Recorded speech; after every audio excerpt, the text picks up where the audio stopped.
Bueno, muchísimas gracias. Julio, un verdadero placer, muy interesante además esta conexión que has realizado. Y como siempre, si tienen alguna pregunta, pues pueden levantar la mano y se la formulan. Julio, dos cosillas. Hay una noticia que he leído en internet, no sé, no la has nombrado, es una gran mutación genética que se está produciendo en un grupo de seres humanos. Es una tribu, creo que de Indonesia, que pueden permanecer entre 10 y 15 minutos debajo del agua. ¿Has oído esa noticia? No sé si es una fake news, si es una noticia falsa. No, yo no la he oído, pero tiene toda la pinta de que es una fake news.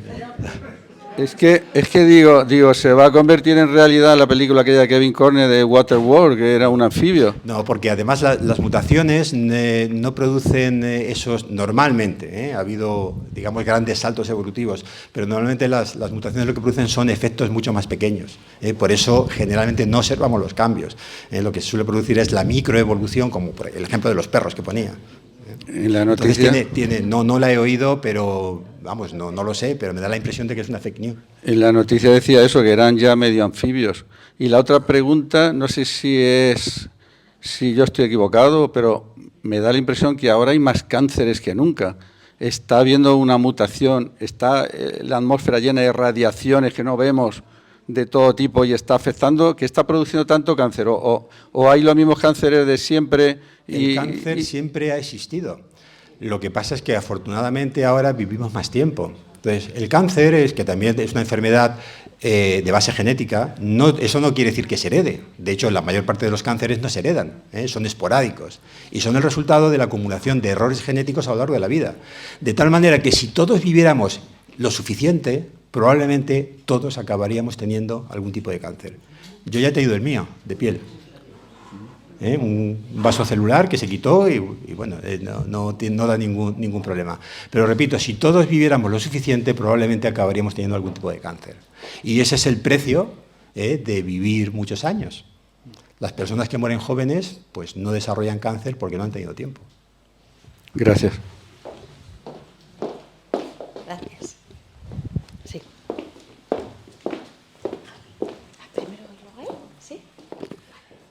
Yo, más que una pregunta, lo que quisiera es agradecerte lo sencillo y lo ameno que has explicado un tema para los leos como yo, tan complicado y que de verdad nos ha servido de mucha ayuda. Muchas gracias. Solo eso. Gracias. Pues gracias. Ese era mi intención. Gracias. Intentar simplificar estas ideas y, bueno, si lo he conseguido, pues me alegro. Gracias. ¿Ya? ¿A qué se debe tener uno ojo y medio de un color y medio de otro? Pues eso puede tener muchas explicaciones, o al menos varias explicaciones. Eso puede ser, en algunos casos, el resultado de mutaciones somáticas, que tienen, digamos, que el mecanismo sería el mismo que las que producen el cáncer. Y luego hay algunas enfermedades que también pueden producir ese tipo de, digamos, de dos colores de ojos. Sí. Madre mía. Gracias. Hola, buenas tardes. Lo primero que quería decir es que no he venido nunca aquí y me ha parecido fantástico el lugar, la idea, me ha parecido fantástica. El nombre de Ágora, que alguien estaría pensando seguramente en Aristóteles, y venía con una cosa preconcebida, porque había visto en internet y como sabía de lo que iba a hablar, pues, pero no he hablado de ello, que es de la enfermedad mental. Entonces, cuando he hablado de los 40.000 años que en la zona de Europa el Homo sapiens empieza a amar a esa especie de matrimonio que he hablado. Bueno, también quiero agradecer previamente, que se me ha olvidado, la pedagógica charla que nos ha dado, que ha sido fantástica, entre otras cosas. Bueno, la pregunta...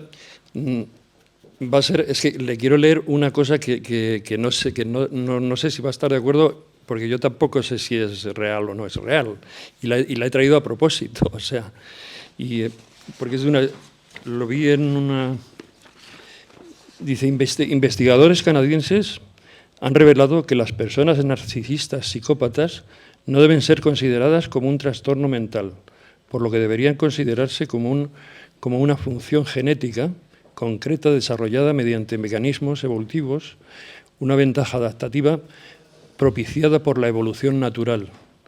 La evolución natural puede haber propiciado su desarrollo por considerarla una ventaja en un mundo donde la competencia por los recursos es inmensa. Es un estudio canadiense de una publicación de, según Internet, lo mismo también es una fake news, no lo sé, publicado en el 2021 por la revista Evolutionist Psychology. Dice, cuestiona la idea general que clasifica la psicopatía como un trastorno mental y el trastorno de personalidad antisocial, que lleva a las personas que lo padecen a no poder adaptarse a las normas sociales. Perdón. Y como ejemplo a las leyes y al respeto de los derechos individuales. No sé si me ha escuchado. Sí, yo creo que he entendido el sentido de la pregunta y en definitiva lo que creo que pones encima de la mesa es el papel de la evolución en la salud mental y en nuestro comportamiento. Hablemos de psicopatía, hablemos de ansiedad, de depresión,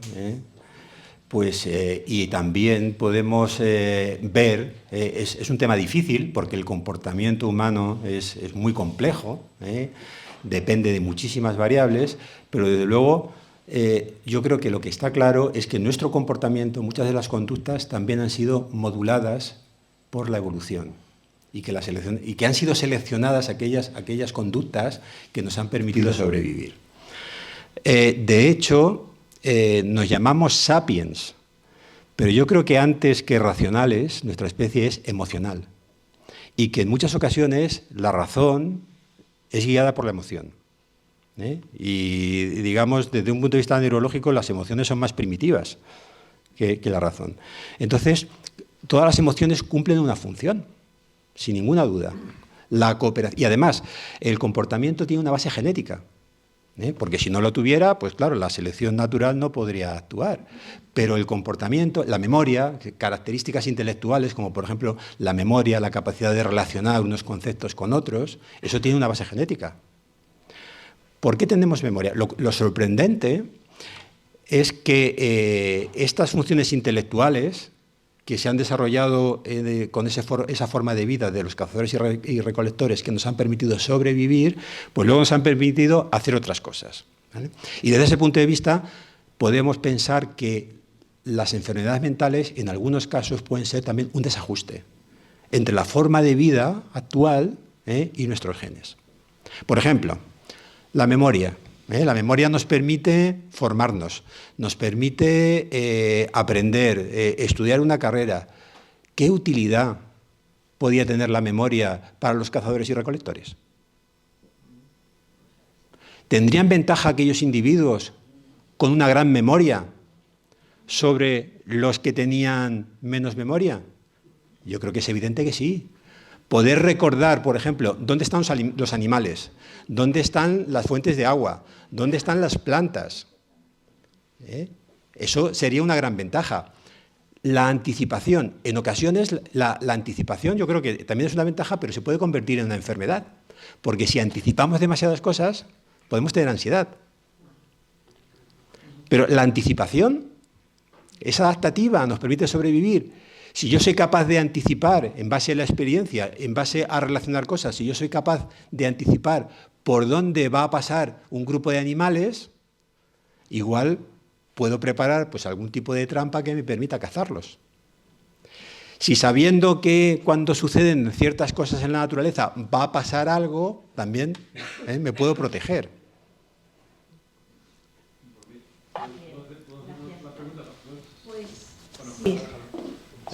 ¿Si es cortita? Bueno, sí, es muy corta. No, es que entonces, en los grupos pequeños, en el Paleolítico, por ejemplo, un grupo de 10 siempre habría un líder probablemente, que es el que le lleva a la manada. Y entonces defiende, o se defiende, o ataca a otra manada. Entonces, a lo que voy es, ahora mismo, es que lo quiero traer a lo que es la experiencia de ahora, a los egocentristas, que tenemos muchos, y sobre todo líderes en el poder. No me refiero ya a España ni nada. Por ejemplo, Trump. Es un narcisista, egocentrista, etcétera, etcétera, ¿no? ¿Eso es una enfermedad o es parte de la cultura, digamos, que la sociedad nos ha ido haciendo a tener líderes de ese tipo? Pues yo creo que son rasgos de personalidad que muchas veces tienen también un sustrato biológico. Por ejemplo, la testosterona lo que crea son comportamientos agresivos. Entonces, los líderes, que muchas veces originan conflictos, líderes de países, pues tienen mucha testosterona. Entonces, sirve, digamos que es adaptativa en ese sentido, porque a la hora de competir por el poder, pues estos individuos son los que tienen algún tipo de ventaja. O sea que bueno, si todos los líderes mundiales tienen esas características, hay estudios sobre eso. Yo, en fin, tampoco los conozco en profundidad, pero es posible que haya algunos rasgos comunes, con un sustrato biológico. Y desde luego la agresividad, pues un cierto nivel de agresividad también es útil en un ambiente natural. En el caso de los machos dominantes, por ejemplo. Lo que pasa es que no está claro que las primeras poblaciones humanas, si realmente funcionaban con un macho dominante o si eran más cooperativas. Posiblemente más bien sería de esta otra manera. Aquí hay otra pregunta y luego voy delante. Sí, ahora voy allí. Buenas tardes.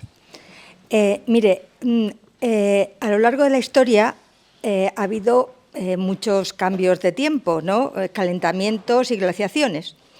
Entonces, en este cambio climático que estamos actualmente, pudiera ser que las medidas que se están poniendo en marcha no produjesen la desaceleración del calentamiento que se espera, ¿no? Entonces, desde su punto de vista, ¿cómo es previsible que actúe la evolución para nuestra especie? Si probablemente nos adaptaríamos, cambiaríamos ligeramente, nuestra especie cambiaría algo, o si por el contrario se produciría, digamos, una gran desaparición de la especie, una gran disminución de población y hasta incluso poder producirse la extinción. ¿Qué le parece a usted? Pues yo creo que ese escenario es posible. O sea, uno de los problemas que yo creo que tenemos en este momento en el planeta es la superpoblación humana. Es decir, y los recursos son limitados. Entonces, incluso independientemente del cambio climático, si no hubiera un cambio climático, si la población humana continúa creciendo de esta manera exponencial, llegará un momento en el que se agotarán los recursos y eso nos obligará a competir por los recursos. Y ahí se va a producir una selección, no hay ninguna duda. Una selección que va a ser muy compleja porque, claro, si competimos, si entramos en un conflicto, si entramos en una guerra, y las guerras se han producido también a lo largo de toda la historia, pues ahí dependerá quién va a tener ventaja, quién va a ser seleccionado. Pues, no sé, aquellos que tengan un arsenal más potente, por ejemplo. Ese podría ser un elemento. Pero ya digo, independientemente del cambio climático, ¿qué sucedería si nuestra cultura no estuviera tan desarrollada tecnológicamente? Si siguiéramos viviendo en el Paleolítico, pues ahí sí que sería selección natural pura y dura. Aquí vamos a tener también probablemente selección tecnológica o selección cultural. Y hay aquellos individuos que físicamente estuvieran adaptados pues, al ambiente que les ha tocado en ese momento, serían los que sobrevivirían. Cuanto mayor sea la población y más diversa sea, mayor sería la probabilidad de que algunos miembros de esa especie sobrevivieran. Pero no hay garantía, porque ya hemos visto también que a lo largo de la historia evolutiva ha habido especies humanas y no humanas que no han sido capaces de adaptarse. O sea, ¿qué es lo que va a pasar? Yo, desde luego, no lo sé. Bueno, eso no lo sabe nadie, claro. Y dudo que alguien lo sepa. Sí, pero sí, de sí. nuevo nos podemos anticipar. Y yo creo que deberíamos afrontar estos problemas que están ahí. El de la superpoblación, el cambio climático también, desde luego. Sí, sí, sí. La superpoblación y la escasez de recursos. Porque los recursos que tenemos no son ilimitados. Sí, sí, sí. Igual que hablaba antes de los recursos del sistema sanitario, el sistema sanitario no es ilimitado. Por eso tenemos que cambiar, yo creo que la manera de ver las cosas, y tenemos que, desde luego, tratar la enfermedad. Cuando alguien enferma hay que hacer el mejor diagnóstico posible y hay que aplicar el mejor tratamiento posible. Pero lo más eficaz para todos es prevenir la enfermedad. Lo más eficaz en este caso sería prevenir el conflicto. Pero eso es muy difícil, porque nos obligaría, como la población humana ya es tan grande, seguramente, pues a tener algún tipo de entidad supranacional, algún tipo de conferencia que nos permitiera ponernos de acuerdo. Eso yo creo que va a ser muy difícil y probablemente en algún momento puede ser que acabemos con un conflicto pues más o menos global. De hecho, los conflictos locales ya los estamos teniendo. Sí, sí, sí. Bueno, pues muchas gracias. Gracias. Ahora ya voy para adelante. Sí, el micrófono. Sí, mi pregunta es muy sencilla. ¿Es cierto que las mujeres pueden ver mejor los colores, de ahí que combinen mejor que los hombres? Pues sí, hay algo de cierto en eso. Por eso yo siempre digo que no conviene discutir con tu pareja por el color de la ropa. Los genes que son responsables de los colores, que son los genes de las opsinas, están en el cromosoma X. Y las mujeres tenéis 2 cromosomas X. Los hombres tenemos solamente 1. Entonces, cuando hay ciertas alteraciones en estos genes, las mujeres tenéis una reserva, nosotros no. Y de hecho, los problemas de visión de los colores son más frecuentes en los hombres que en las mujeres. Se calcula que aproximadamente un 8% de los hombres tienen algún tipo de problema de visión de los colores. No daltonismo, porque hay otros tipos de problema de visión.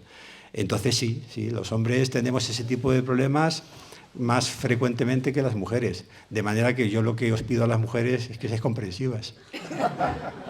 Si vuestra pareja os dice que ve la cosa de otro color, pues no le lleve la contraria, tampoco es tan importante.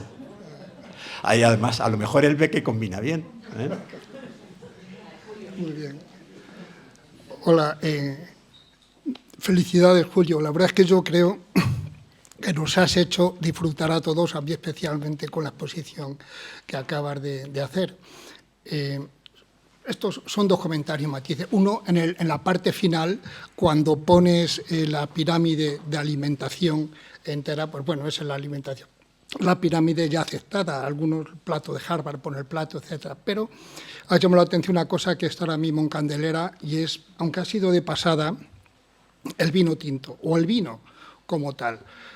Tal como van hoy las cosas, no hace mucho se decía que la culpa de que la aterosclerosis aumentara y con ella todos los problemas derivados como el infarto etcétera, estaban las grasas. Pero hace muy poquito se ha visto a nivel mundial que es el azúcar el que provoca esto mucho más que las grasas. El tabaco no digamos nada, 0 mejor que 1. Pero es que ahora mismo se están acercando con las fórmulas de regresión y los estados clínicos que 0 de alcohol es mejor que 1. Gramo de consumo al día. Lo que quiero decir con esto es que poblacionalmente no se puede aconsejar el consumo de alcohol, sino que si todo aquel tomaba una cantidad pequeñita, bueno, si es pequeñita, que está estipulada 20 gramos en la mujer, 30 en el varón al día, por la Sociedad Española de Aterosclerosis, bueno, si lo está haciendo ahí y todo lo demás va bien, quiero decir, índice de masa corporal, como bien has dicho, no el futuro de Wale, ahí, pero índice de masa corporal en su punto, el ejercicio físico, pues eso se puede mantener. Pero aquella persona que nunca ha bebido, no se le anime. No se le anime, no sea que tengamos potencialmente a alguien, como salió el padrino, que el padrino le dice al hijo, yo cada vez me gusta más el vino. Bueno, que no se inicie una carrera en ese sentido, porque si le preguntamos a los psiquiatras cómo tienen sus consultas de alcohólicos o los de digestivo, cómo tienen los problemas de hígado, pues bueno, posiblemente sería... Bueno, a lo que quiero decir, que científicamente se va acercando, bueno, de hecho está ya, que si se consume nada de alcohol, mejor que uno. Bien, ahora bien, Las sociedades admiten que una cantidad pequeñita se puede hacer. Un comentario nos echa... Bueno, no, pues Julio, yo creo que un comentario muy, muy oportuno, y además yo estoy completamente de acuerdo contigo. Personalmente, tú eres súper especialista en estos temas, con lo cual, bueno, pues tu opinión pues, está claro que es más que respetada, y ya te digo que además estoy de acuerdo contigo. Lo del vino lo he comentado sencillamente porque estaba en la diapositiva. Sí. No por otro motivo.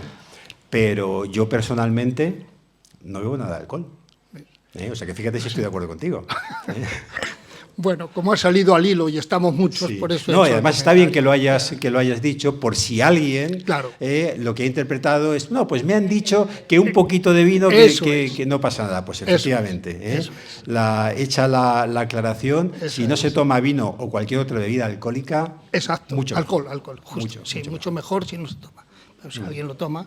Y la segunda, como un pequeño comentario, es la que ha hecho aquí anteriormente de las ondas electromagnéticas. Me alegra que sepas tanto de ojos, porque es una maravilla como sentido lo que tiene ahí dentro. Y cómo su espectro, el espectro electromagnético es inmenso, es grandísimo. Y la visión, lo que nosotros vemos, es muy cortito, muy pequeñito. Si nosotros viéramos todas las ondas electromagnéticas que nos rodean, como ha dicho este señor anteriormente, pues estamos las antenas, los microondas, etcétera, no nos podíamos ver unos a otros, si la retina ocular fuera capaz. Pero como es tan pequeñito, bueno, se ciñe a lo que vemos, y mira que vemos en esas longitudes de onda tan pequeñas. Por fortuna, lo que tenemos que nos rodean, esas longitudes de onda, son muy grandes, son gigantescas, son de casi 1 metro, y esto no nos hace daño para nada, ni las que están en las antenas, ni las que están en el microondas, ni nada de esto. Sí, sin embargo, los rayos gamma, que son los rayos ultravioleta del Sol, que son tan pequeñitas a longitud de ondas que penetran hasta las células y penetran al ADN, produciendo las mutaciones y los cánceres de piel. Es solamente una aclaración sobre las ondas electromagnéticas. Pues también muy, muy oportuno. Bueno, yo ya no he continuado, digamos, desarrollando la pregunta de Carlos, pero bueno, es verdad, me he centrado en, digamos, en lo que el factor de riesgo que supone la edad a la hora de padecer cáncer. Claro. Pero también es cierto, retomando la pregunta, que estamos expuestos pues, a muchos factores cancerígenos, no solamente en la radiación, sino también en la alimentación. Efectivamente. La gran cantidad de productos químicos que hay, los plásticos, está debatido. O sea, decir algo, digamos, definitivo, también a veces es muy, muy complicado, porque en un momento determinado puede haber estudios que indican pues, que el bisfenol o compuestos de este tipo actúan como un factor de riesgo que está presente en los plásticos. En este plástico, que actúa como factor de riesgo, pero hay otros estudios que no llegan a la misma conclusión. Entonces, hay que tener cuidado con las conclusiones y con el uso que uno hace de esa información. Entonces, en estos casos, igual que la importancia de las grasas en la alimentación, que hay estudios, esto va cambiando con el paso del tiempo. Entonces, yo lo que creo es que hay que hacer uso del sentido común. Entonces, la alimentación, pues cuanto más natural, mejor. Cuantos menos aditivos se utilicen de compuestos químicos, mejor. Si podemos utilizar recipientes de vidrio, que son más inertes, que en lugar de plásticos, pues también mejor. Pero si un día bebemos agua de una botella de plástico, tampoco hay mayor problema. O sea que debemos que estar tranquilos y, sobre todo, utilizar el sentido común.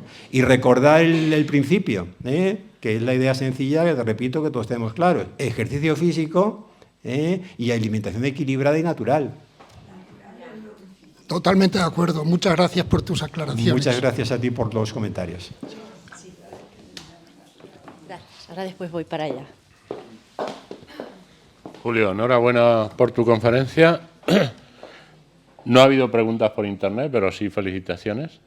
El otro día nos impartió una conferencia en directo desde Dinamarca una investigadora que ha estudiado la parálisis que se está produciendo en el Atlántico y que eso nos va a traer unas consecuencias, sobre todo para Europa. Los cambios genéticos, porque tú has dicho en los últimos 5 minutos de la evolución ha ocurrido esto, si esos cambios en el clima se producen, y habla de muy pocos años, hablo de 30, 40, 50 años, los cambios que se producirían en el clima nos afectarían a la hora de evolucionar nosotros, de alguna manera, o no da tiempo ya a evolucionar y adaptarnos, por ejemplo, al frío que se supone que vamos a sufrir. Vamos a ver, la evolución sucede en las poblaciones. Es decir, a los que ya estamos vivos y tenemos los genes que tenemos, esto no nos van a cambiar. Nosotros viviremos más o menos, pero vamos a vivir y a morir con los mismos genes. Algunas mutaciones que sin duda las vamos acumulando. Entonces, la idea es que es un fenómeno poblacional de la evolución y hacen falta muchas generaciones. Entonces, si el cambio ambiental es muy brusco, no hay capacidad de adaptarse. Y eso da lugar a grandes extinciones. A lo largo de la historia de la Tierra ha habido extinciones masivas, como consecuencia de cambios ambientales brutales, como por ejemplo como consecuencia pues, de erupciones volcánicas, que producen una especie de apagón solar, o como consecuencia del impacto de un meteorito, que es lo que sucedió cuando se extinguieron los dinosaurios. Entonces, el cambio ambiental es tan grande que hay muchas poblaciones, hay muchas poblaciones de individuos donde ninguno de ellos es capaz de adaptarse y desaparecen. Y en otras sí. Si la diversidad es suficiente o si da la casualidad de que hay individuos que tienen un material genético, unas mutaciones que resulta que les permiten adaptarse, se mueren todos los demás, excepto ellos. Y al cabo de una serie de generaciones, pues la población que se vuelve a recuperar desciende de esta otra. Pero vamos, como idea general, la evolución necesita de muchas generaciones para tener lugar. Aunque hay saltos, existen fenómenos macroevolutivos, pero bueno, en general son digamos, muchas generaciones, es una cuestión de muchas generaciones. O sea que la capacidad de adaptación de la evolución no es ilimitada, y podemos llegar a desaparecer, claro que sí. Hola, Julio. Yo estoy escuchando todo el tiempo que los que sobrevivimos somos los que nos adaptamos. Y yo estoy pensando, ¿cómo nos podemos adaptar a la contaminación? Porque cada vez hay más muertes por contaminación. O cada vez hay más calima. Ya están recomendando que cuando está la calima, que es mejor que no salgamos mucho, porque estamos respirando esas partículas de tierra en suspensión. Y luego yo no sé, ahora puede ser que haya más alergias que nunca, porque no sé si es que tenemos más motivos para tener alergia o es que somos menos resistentes. La cuestión es esa, ¿cómo va el tema de las alergias? Porque yo siempre estoy oyendo que hay muchas alergias. Sí. O sea, respecto a la primera pregunta, pues como decía antes, es que la adaptación y la evolución es en términos poblacionales. Es un poco tal vez difícil de entender porque es una cuestión casi estadística. Es decir, cada uno de nosotros no vamos a cambiar. A lo largo de nuestra vida, nosotros nacemos con los genes que nos han tocado, que nos han transmitido nuestros padres, y tenemos que jugar con esas cartas la mejor partida de la que seamos capaces. Pero nuestros genes no van a cambiar. La selección se produce sobre la población. Entonces, como la población es diversa, si hay un cambio ambiental, por ejemplo, la calima, si hubiera individuos dentro de esta población que por su condición física, digamos, que toleran eso mejor, y se pueden reproducir mejor que otros, pues en la siguiente generación lo que habría es una representación de esos individuos. Los descendientes serían sobre todo esos individuos, ¿vale? O sea que la selección y la evolución se produce con el paso de las generaciones, pero la generación que hay en cada momento ya no cambia. Se pueden seleccionar los individuos que van a transmitir sus genes a la siguiente generación, ¿vale? Entonces, bueno, nosotros, ¿cómo nos podemos adaptar? Nos podemos adaptar pues, utilizando el conocimiento. Entonces, si las calimas son frecuentes, bueno, pues podemos adoptar medidas como las mascarillas, por ejemplo, si llegara a ser necesario. Y respecto a la segunda pregunta, las alergias, pues es verdad. Es verdad que en los últimos años se han incrementado las alergias y hay muchas formas de explicarlo. La contaminación, por ejemplo, seguramente interviene en esto, porque estas partículas que están en suspensión, cuando se unen a los antígenos, potencian su efecto. Eso puede ser un factor. Pero la evolución también nos ofrece alguna explicación, que en este caso son hipótesis.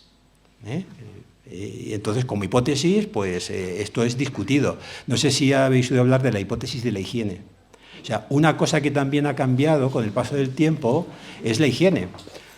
Que la higiene nos ha permitido sobrevivir. Uno de los mayores avances de la medicina fue justamente la higiene, la asepsia. El lavado de las manos salvó a muchas mujeres en los partos. Y muchos niños evitó muchas infecciones que se producían. Pero en ese ambiente primitivo el que yo comentaba, hemos estado en contacto con los microorganismos desde pequeños y por lo tanto nuestro sistema inmune ha estado enfocado a combatir, digamos, esos agentes extraños. Y la hipótesis de la higiene lo que viene a plantear es que cuando desaparecen todos esos antígenos, eso nos predispone a que nuestro sistema inmune reconozca, digamos, incluso proteínas, componentes que son de nuestro propio organismo como extraños, porque digamos que está ocioso. ¿Vale? Entonces, desde ese punto de vista, a lo mejor lo que conviene es no ser tan escrupuloso, por ejemplo, con la higiene de los niños. Cuando un niño está con un chupete y se cae al suelo, pues a lo mejor no es necesario hervirlo, se limpia con un poco de agua y ya está. Eso no quiere decir que los niños no se laven las manos, o sea, esto también hay que saberlo interpretar. Para crear defensas. Pero digamos, ¿qué ha cambiado desde este punto de vista en nosotros respecto a los paleolíticos? Que vivimos en un ambiente mucho más limpio. Entonces, eso puede condicionar la función de nuestro sistema inmune. Y eso puede, teóricamente, nos puede predisponer y puede ser uno de los factores que nos ayude a explicar por qué las alergias ahora son más frecuentes. ¿Vale? O sea que la evolución ahí nos aporta algo también, algo de luz, pero bueno, hay que tomarlo con precaución. Gracias. Sí. Un momento, por favor. Es que esto tendría que ser mucho más largo, perdone. ¿Qué opinión le merece el transhumanismo? El transhumanismo. Lo que ahora mismo se está desarrollando como que dentro de nada el ser humano la inteligencia artificial se nos podrá llevar perfectamente al famoso chip que nos van a meter, que nos pueden colocar en las gafas o en cualquier parte del cuerpo. Es una tendencia ya el transhumanismo. Sí, bueno, yo no conozco mucho, digamos, sobre este tema, pero yo creo que nos pone en relación con Wall-E, con ese tipo con el mundo digital, en definitiva, es decir, con desarrollar una realidad paralela. Bueno, pues yo creo que eso también está ahí. La pregunta sería, ¿qué capacidad, dentro de toda la diversidad genética que hay en la población, hay algunos seres humanos que están especialmente adaptados a esa forma de vida? Yo creo que no. Y de hecho, hay una revolución, y la inteligencia artificial, desde luego, está revolucionando nuestra actividad, lo va a seguir haciendo, pero yo creo que eso va a exigir también pues, que meditemos, y se está haciendo. Por ejemplo, el uso de los teléfonos móviles, que fue también otra revolución muy reciente, y se está volviendo a prácticas, digamos, anteriores. Se está prohibiendo el uso de los teléfonos móviles en los colegios.